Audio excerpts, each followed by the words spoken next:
aparelho respiratório é responsável pelas trocas gasosas. Dessa forma, ele conduz o ar do ambiente até os alvéolos rico em oxigênio e também conduz o ar rico em dióxido de carbono dos alvéolos até o ambiente.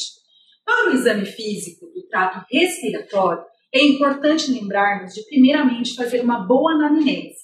Pela anamnese e depois com o exame físico, será possível o enfermeiro detectar as condições atuais de saúde e a história pregressa da doença. Em relação à anamnese, devemos investigar as manifestações clínicas da queixa, a história patológica pregressa, a história familiar, dados psicossociais. Além disso, alguns sintomas, como a dispneia, é importante que você verifique se o paciente se queixa, refere ou apresente a dispneia no momento da sua avaliação. A dispneia é um sintoma muito subjetivo e, normalmente, o enfermeiro examinador observa por meio dos sinais de esforço respiratório, como, por exemplo, a retração de fúrcula, a tiragem intercostal, o batimento das aletas nasais, a tiragem dos esternocleidomastoídeos, da escápula e assim por diante.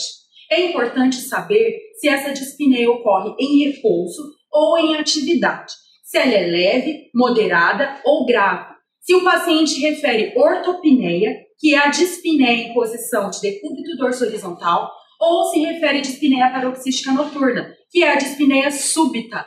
Além disso, é importante verificar a referência ou a presença de tosse, o seu início, a intensidade, a frequência, as características, se ela se associa a alguma época do ano ou a algum momento do dia ou da noite.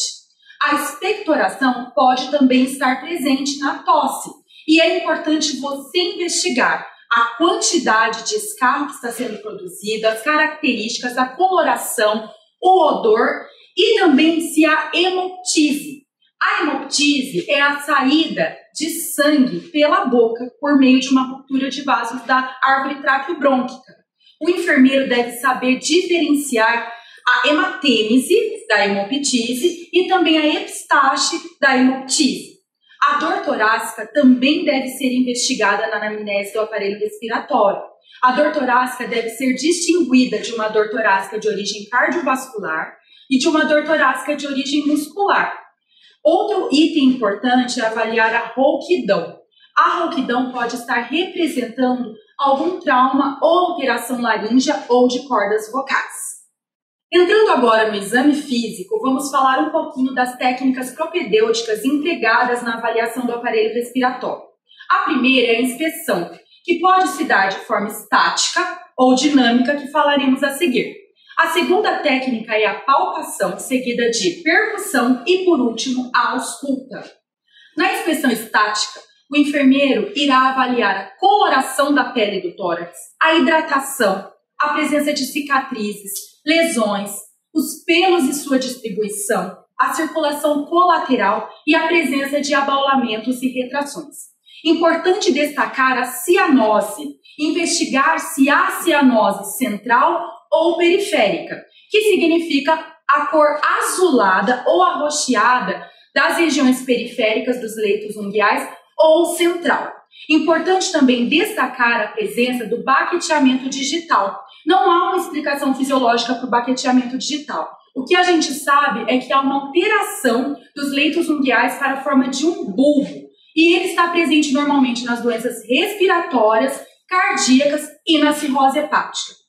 Ainda na inspeção estática, é importante a observação do formato da caixa torácica. A forma do tórax apresenta variações em relação à idade, ao sexo, ao biotipo e algumas doenças também.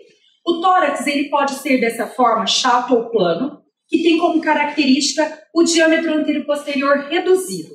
O tórax em tonel ou globoso, que representa um tórax com diâmetro anteroposterior aumentado. O tórax infundiliforme ou em forma de funil, que é uma deformidade na qual o externo fica deprimido no terço inferior. Temos ainda o tórax peito de pombo ou pectus carinatum, que é o oposto do tórax em funil. O externo ele projeta-se para frente. O tórax em sino ou cônico, que produz um alargamento da porção inferior, como uma boca de sino. O tórax cifótico, que consiste na acentuação da curvatura torácica normal, e o tórax cifoescoliótico, que representa a presença de cifose e também de desvio lateral da coluna, com a escoliose. Em relação à inspeção dinâmica, o enfermeiro deverá atentar-se para a frequência respiratória, que em um adulto a normalidade é de 12 a 20 movimentos respiratórios por minuto. Também deve atentar-se à relação inspiração-expiração, que deve ser de 1 para 2. Além disso, é importante verificar a amplitude e a profundidade dos movimentos respiratórios.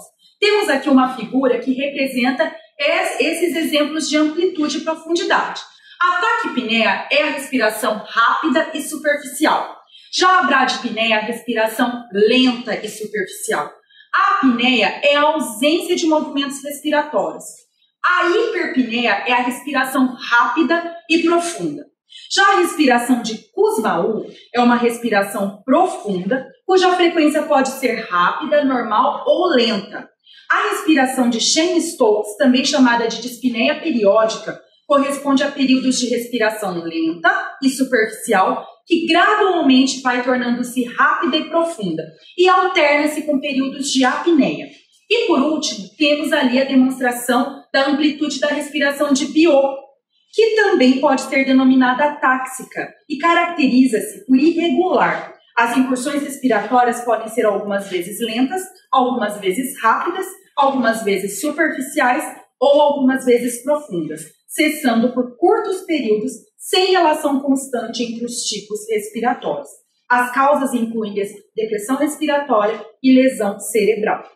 Além disso, é importante avaliar o uso de musculatura acessória, a simetria desse tórax nos movimentos respiratórios e a presença de retrações, que podem indicar agravos importantes e de intervenção emergencial. A técnica de palpação do aparelho respiratório inclui os seguintes parâmetros: traqueia, estrutura da parede torácica, expansibilidade e frêmito. Para a palpação da traqueia, o examinador posiciona suavemente o dedo da mão em um dos lados da traqueia e observa o espaço entre eles e o esternocleidomastoide. Os espaços devem ser simétricos em ambos os lados. A traqueia é suavemente deslocada de um lado para o outro ao longo de toda a sua extensão, enquanto o examinador, por meio de palpação, pesquisa massas, crepitações ou desvio da linha média. A traqueia, em geral, apresenta uma discreta mobilidade, retornando rapidamente à linha média após ser deslocada. A estrutura da parede torácica inclui a pele, o tecido subcutâneo, as cartilagens e os ossos. Sua palpação é realizada com a base palmar ou com a face ulnar da mão, que é posicionada contra o tórax do paciente. As anormalidades observadas na inspeção são investigadas mais detalhadamente durante a palpação. O frêmito tóraco-vocal consiste na transmissão da vibração do movimento do ar através da parede torácica durante a fonação. A palpação deve ser realizada junto à parede posterior do tórax, enquanto o paciente pronuncia palavras que produzem intensa vibração, como, por exemplo, 33. As vibrações são transmitidas da laringe através das vias aéreas e podem ser palpadas na parede torácica. A redução do frêmito palpável costuma estar associada a anormalidades que afastam o pulmão da parede torácica, como o derrame pleural e o pneumotórax. A percussão torácica ela ajuda a determinar se há presença de sólidos, líquidos ou ar em excesso na cavidade torácica.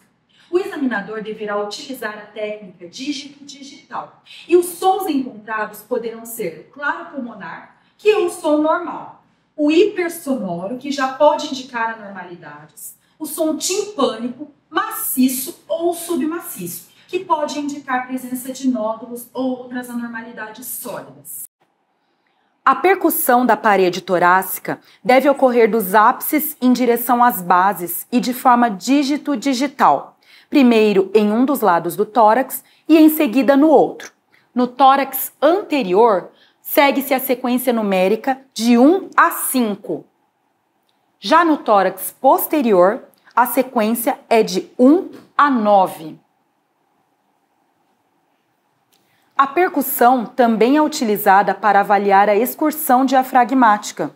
Solicita-se ao paciente que inspire profundamente e mantenha-se assim enquanto o examinador percute todo o campo pulmonar. A ausculta torácica consiste em uma das técnicas mais importantes do exame físico do trato respiratório. É importante o enfermeiro determinar o tipo de ruído auscultado, a localização, a quantidade e a fase do ciclo respiratório. Além disso, é importante também determinar as características dos ruídos respiratórios, a presença de ruídos adventícios e as características da voz falada. Vamos à prática? A ausculta torácica é a técnica de exame mais importante para avaliar o fluxo aéreo pela árvore traqueobrônquica. O examinador deverá, assim como todas as outras etapas, garantir a privacidade do paciente, mantendo apenas o tórax exposto. Além disso, é fundamental aquecer o diafragma do estetoscópio. Para a ausculta, o examinador deverá seguir a sequência dos ápices para as bases, comparando um lado ao outro. No tórax anterior, a sequência numérica é de 1 a 6 regiões e no tórax posterior, de 1 a 9 regiões. Os sons expiratórios normais são denominados de som traqueal, som brônquico, murmúrio vesicular ou som broncovesicular.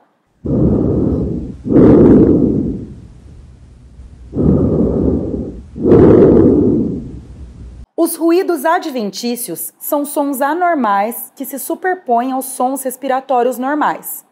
Podem ser crepitações ou estertores finos, que são sons agudos de curta duração e mais audíveis na inspiração, que não se modificam com a tosse e podem mudar de acordo com a posição. Podem ser audíveis na pneumonia, congestão pulmonar e doenças intersticiais.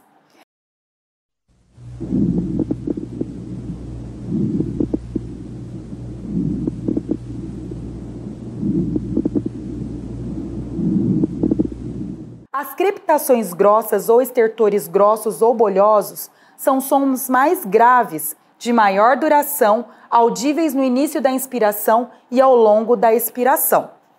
Podem ser audíveis na doença pulmonar obstrutiva crônica e em bronquiectasias.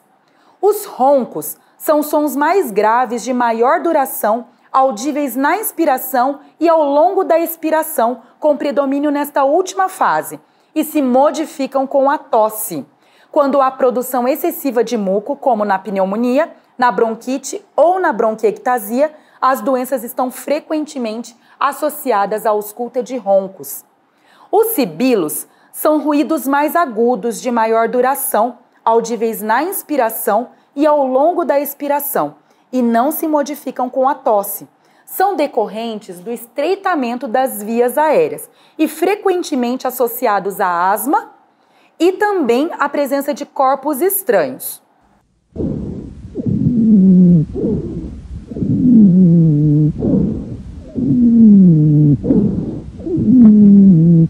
O atrito pleural ocorre na inflamação pleural e associa-se a pleurite, pneumonia e infarto pleural.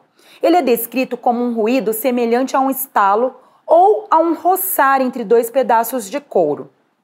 Já a cornagem ou estridor é a respiração ruidosa devido à obstrução no nível da laringe ou da traqueia, percebida mais marcadamente na fase inspiratória. Pode ser decorrente de laringite, edema de glote, corpos estranhos, câncer da laringe e estenose de traqueia.